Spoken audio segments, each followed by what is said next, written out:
What's up, y'all? Thank you again for tuning in for a short devotion. Really looking forward to this devotion. We'll be talking about nobody got time for that. And the angle I want to come from is like those times that really good things happen in your life, and man, everything goes just right, just really fun, really happy, and you think to yourself, man, that was the best year of my life. But then, if the truth be known, when you evaluate that year, you really didn't get anything accomplished for the Lord. You really didn't do anything that was eternally significant. Basically, it was a wasted year. And even though everything was good and you had a lot of opportunities to serve God, you really didn't accomplish anything. Or what about those years where something really bad happens, or just a really difficult year, and you struggle and you wrestle with things like bitterness or self-pity or anger, and you thought to yourself, man, this is the worst year ever.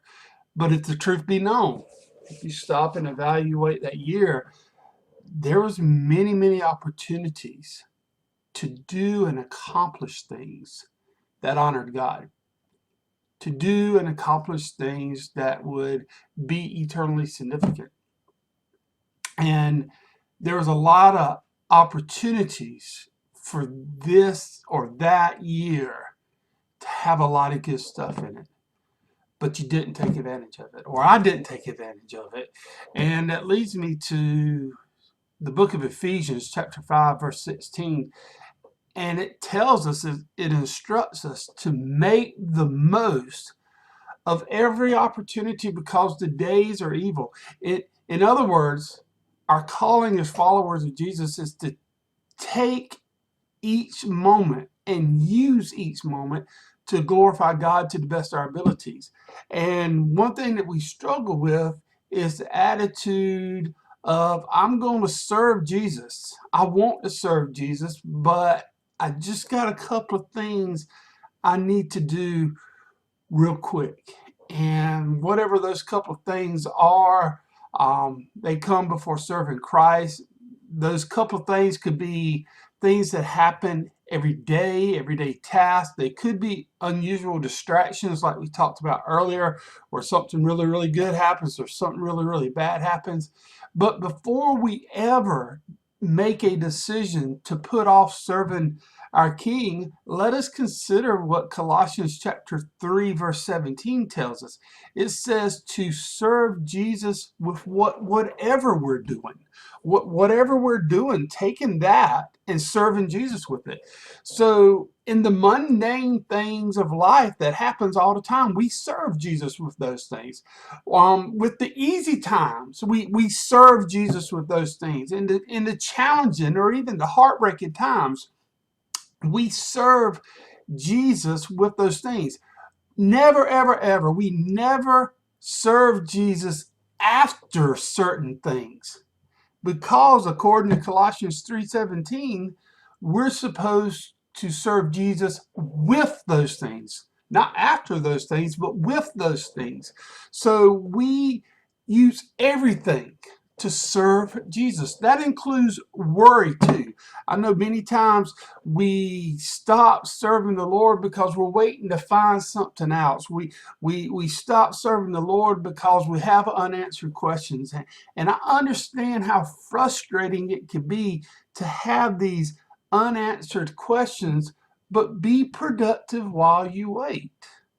And while you're waiting for God to reveal these things, serve God with that waiting period, because we're supposed to serve Him with all things, right? Right? Isn't that what it said? So take that time of waiting. Wouldn't that fall under the category of all things? Well, take it, serve God with it. Even if it's unpleasant, even if it's difficult, even if it's frustrating, serve God with it. Find a way, figure out a way.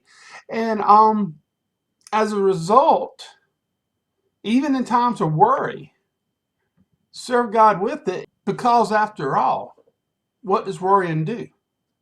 Matthew chapter 6, verse 27, says worrying accomplishes nothing.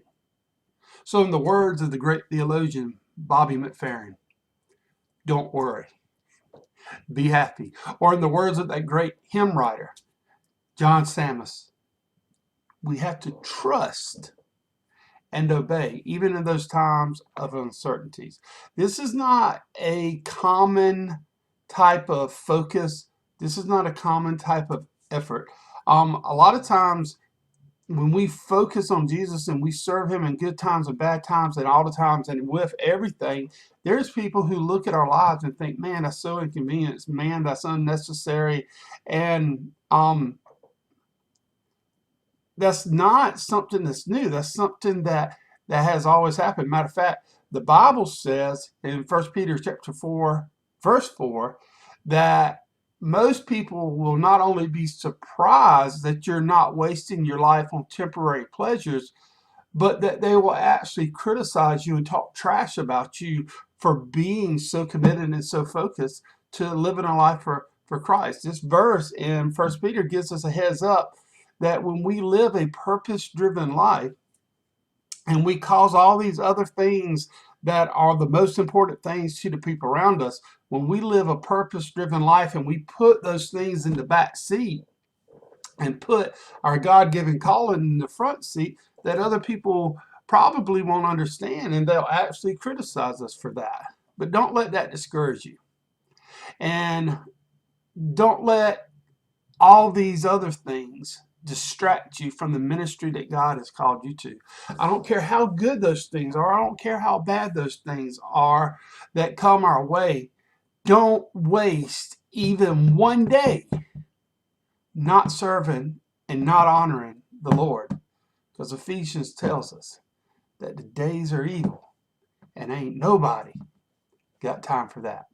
Thank you so much for tuning in, for listening to this short devotion. I pray that it blessed you. If it did, please share it with other people. If you have something on your heart you want to talk about or pray about, feel free to look us up here at First Baptist Honey Path. We'd love to hear what's going on or join you in prayer with anything that you'd like to lift up. We love you. We thank the Lord for you, and we'll talk to you later. Bye-bye.